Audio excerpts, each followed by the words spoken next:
Bonjour à toutes et à tous et bienvenue pour une toute nouvelle vidéo sur Genie Academy. Alors aujourd'hui c'est une vidéo un petit peu spéciale.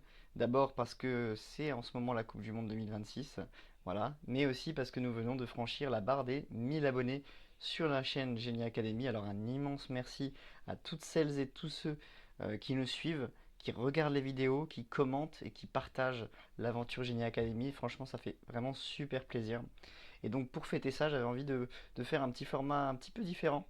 Pas de gros cours sur l'IA aujourd'hui, pas de théorie, juste une vidéo un petit peu bonus où on va s'amuser avec ChatGPT autour de la Coupe du Monde. La question elle est simple, est-ce que ChatGPT peut devenir notre meilleur compagnon pendant toute la compétition? Est-ce qu'il peut faire des pronostics crédibles?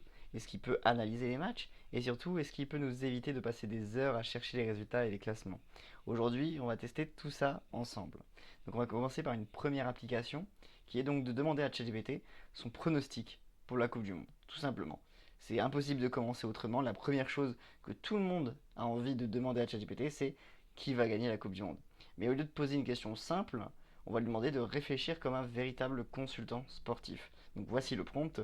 Agis comme un consultant football, analyse la Coupe du Monde 2026 en tenant compte des performances récentes des équipes, de la qualité des effectifs, de l'expérience internationale, des joueurs majeurs et des dynamiques actuelles. Donne-moi les favoris, les outsiders, les surprises possibles, les demi-finalistes, les finalistes et le vainqueur potentiel en expliquant tes choix. Alors, pardon, j'étais pas sur le bon truc, j'étais sur le mauvais. Bon, c'est pas grave, j'ai un petit peu inversé. En gros, voilà, l'avantage c'est que ChatGPT il va pas répondre simplement par qui va gagner, il va expliquer son raisonnement, pourquoi telle équipe est favorite, et ce sera à vous d'interpréter euh, si oui ou non il a raison, parce que vous suivez peut-être aussi la Coupe du Monde. Donc il va vous dire aussi pourquoi une autre équipe est favorite, quel joueur pourrait marquer la compétition, etc., etc. Et si vous voulez pousser le délire encore plus loin, on va même lui demander de simuler toute la Coupe du Monde depuis les phases de groupe actuelles jusqu'à la finale avec les scores de chaque rencontre. Bon voilà, évidemment, si ChatGPT annonce la France championne du monde, on signe tout de suite, mais garde en tête que ce sont uniquement des scénarios basés sur des analyses. Voilà, le football ça reste totalement imprévisible et c'est justement ce qui le rend magique. Donc on va commencer par regarder un petit peu ce qu'il va nous proposer. Donc là il nous donne les classements à l'heure actuelle. Donc moi je fais ça juste avant le match de l'équipe de France contre la Norvège. Donc forcément les groupes A et F ont terminé leur J3 et les groupes G, A, L pas encore. Donc voilà. Donc oh, voilà, il donne quelle date on est, etc. Donc là il donne les favoris par rapport à tout ce qui s'est passé. Donc France avec 2 victoires nettes, l'Argentine évidemment qui reste la référence avec le classement FIFA, bon ils sont deuxième, la culture de la gagne, etc. Zéro but encaissé surtout. Euh, le Brésil qui monte en puissance, voilà, il y a eu un nul contre le Maroc, mais il y a quand même eu deux bonnes corrections ensuite avec l'Écosse et l'Haïti. L'Espagne qui est toujours très dangereuse. Les Pays-Bas, évidemment, gros outsider. Et d'ailleurs, Pays-Bas-Maroc, ça va être un sacré, sacré match, ça. Je vous le conseille, même si c'est à 3 heures du matin, je suis désolé de vous l'annoncer. Donc les outsiders sérieux, donc on est sur l'Angleterre, le Portugal, l'Allemagne, la Colombie. Ça, c'est quand même une belle surprise de les voir en outsider. Et le Maroc. Ensuite, les surprises qui citent, donc c'est ceux qui ont fait vraiment un beau tournoi et qui n'étaient pas forcément attendus. Donc c'est la Norvège, le Japon, la Suisse, les États-Unis, la Côte d'Ivoire. Il donne même son dernier carré, comme on l'a demandé, les demi-finalistes. Donc France, Espagne, Argentine, Brésil, évidemment ça fait rêver. Finale probable France-Argentine, honnêtement, c'est vraiment si la France fait un super mondial, c'est grave possible d'arriver à la fin à France-Argentine si la France termine première du groupe. Et la vainqueur potentielle, évidemment, personne n'a envie de dire l'Argentine, donc forcément on parle de la France. Pour une deuxième finale de suite consécutive, c'est certainement déjà arrivé, mais en tout cas c'est très très rare. Voilà. Et donc là on va lui demander, donc, comme je vous ai dit, de simuler toute la Coupe du Monde, comme je vous l'avais demandé, comme je vous avais montré. Donc là on est sur les R32, donc vous voyez que ce qui est intéressant c'est qu'il reprend vraiment exactement euh, ce qui est demandé, enfin ce qui est possible, pardon. Et donc là il indique bien que c'est un score qui a été généré, c'est pas un vrai score. Donc là il nous dit Canada-Afrique du Sud c'est le Canada, Pays-Bas-Maroc c'est les Pays-Bas, Allemagne-Paraguay évidemment c'est Allemagne, France-Suède attention que de 1, Brésil-Japon, Norvège-Côte d'Ivoire. Donc il faut prendre ça en... faut comprendre que actuellement là il fait aucune surprise. Colombie-Croatie peut-être. Bon, là, il n'y a aucune surprise et on sait que dans les 16e, il y aura forcément des revirements de situation, des équipes qu'on ne s'attend pas à éliminer. Enfin, je dis forcément, mais c'est en tout cas rare que ça ne se propose, enfin que ça ne se passe pas. Donc là, lui, évidemment, il va se baser sur les performances récentes. Donc forcément, ce sont les meilleures équipes qui vont gagner. Et ce serait aussi très bien de voir les meilleures équipes gagner, on est d'accord. Sauf que on voit qu'il propose même pas de match nul. Donc c'est quand même c'est un petit peu délicat de se dire qu'il y aura vraiment aucun match nul pendant les différents, comment dire, euh, les différents matchs. Et là, on voit que bah, il respecte ce qu'il avait dit au niveau du demi-finale, évidemment. Et du coup, France-Argentine 1-0, Espagne-Brésil. Ok. Bon, bah pourquoi pas. Moi, j'ai envie de dire, au moins, il nous a montré qui sont les vrais favoris.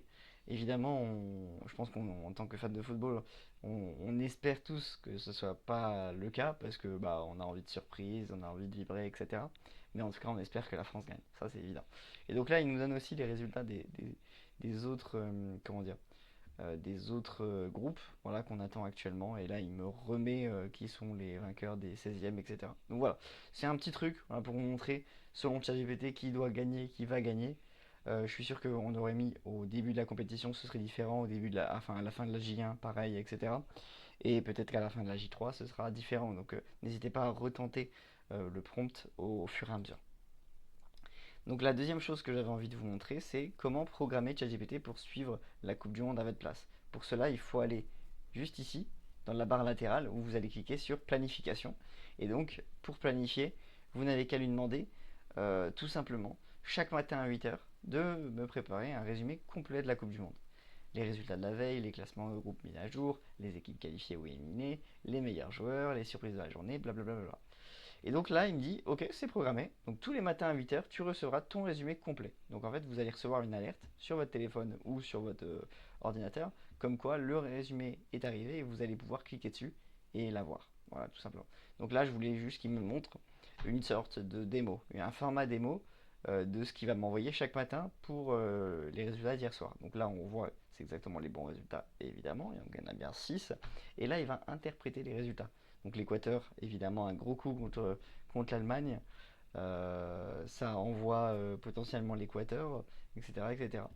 Les Pays-Bas ont confirmé leur statut. Le Japon et la Suède se sont neutralisés, évidemment. Voilà, c'est logique. La Turquie qui a battu les États-Unis, voilà, c'est génial. Paraguay-Australie, bon, ça arrange l'Australie, mais voilà, ça arrange aussi un petit peu le Paraguay, etc. Donc, on a ensuite les résultats mis à jour des classements. Donc ça c'est super intéressant pour se rendre compte de ce qui se passe. Donc l'Équateur, la Suède et le Paraguay, ça va vraiment dépendre des résultats. Certainement que le Paraguay va avoir un petit peu plus de mal au niveau de la différence de but, mais au moins c'est vraiment intéressant. Gonzalo Plata qui a marqué un super but, où il était vraiment très très bien placé. Angulo également, très très beau but. Donc la surprise de la journée, on en revient, c'est l'Équateur et la Turquie, évidemment, fallait le prévoir celui-là. L'Équateur était un peu plus predictable, on va dire, que la Turquie. Et les affiches importantes du jour, évidemment, c'est France-Norvège pour la première place, Sénégal-Irak, même le gagnant, même s'il y a 4-0 pour le Sénégal ou 4-0 pour l'Irak, ça va être compliqué de se qualifier avec 3 points. Uruguay-Espagne avec l'Uruguay qui joue sa vie parce que le nul, ça arrange pas l'Uruguay tout simplement. Égypte-Iran pareil, Belgique-Nouvelle-Zélande pareil. Voilà. Donc voilà, tout simplement, je lui ai demandé aussi ensuite d'ajouter des choses pour vous montrer qu'il met à jour son prompt du début. Donc je lui ai demandé de faire une section sur l'équipe de France et de terminer par les matchs à suivre aujourd'hui et les points clés observés. Voilà, tout simplement. Donc on va passer à une dernière partie, qui est une partie hyper simple. Donc c'est tout simplement utiliser ChatGPT comme assistant pendant toute la compétition. Et ça peut être deux trucs que je vous ai proposés. C'est déjà le classement. Alors je suis déçu qu'il ne l'a pas fait sous forme de classement, mais vous voyez qu'il est capable de le faire. Si vous lui demandez de remettre le classement dans un tableau, il va le faire comme il a pu le faire. Je crois que c'était ici. Voilà, exactement. Et donc voilà, il est capable de nous montrer qui est qualifié, qui est en attente, etc.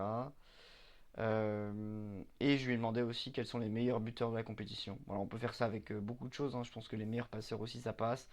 Les meilleurs contributeurs, les favoris pour le soulier d'or. Bah, ça on a hâte de voir aussi à la fin qui va avoir le record de buts entre Kylian Mbappé et Lionel Messi, et si Erling Haaland se lance aussi correctement dans la lutte pour les prochaines années.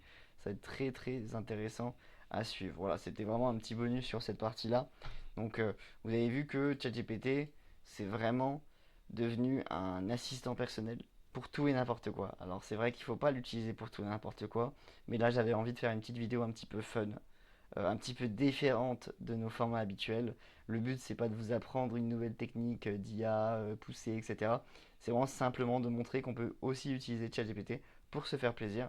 Et je pense que pendant cette Coupe du Monde, beaucoup de personnes vont découvrir ce genre d'utilisation.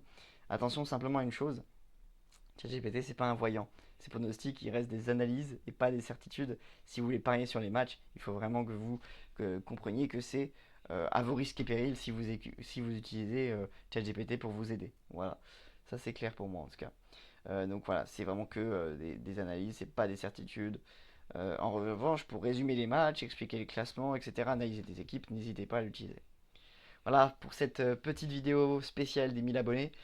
Encore une fois, un immense merci à toutes et tous pour votre soutien. J'espère que cette vidéo vous donnera quelques idées pour vivre la Coupe du Monde autrement grâce à l'IA.